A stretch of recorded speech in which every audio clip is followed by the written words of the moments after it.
Alright, so it's been a little while since I played with the stick a little bit. So I'm going to break out some of this Rockmount Polaris, run a little T-joint, and then we'll go from there.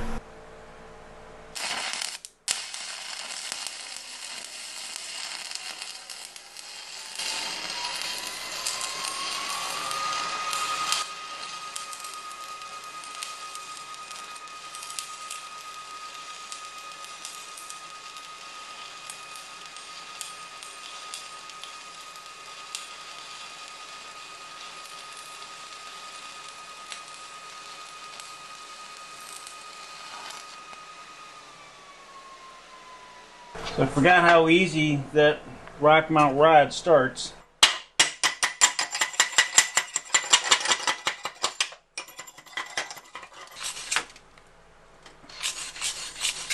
Definitely need more practice on the stick, but that Rockmount rod lights up real easy. Yep, definitely need more practice. So a stick welder I'm not, but that Rockmount rod sure makes it easy.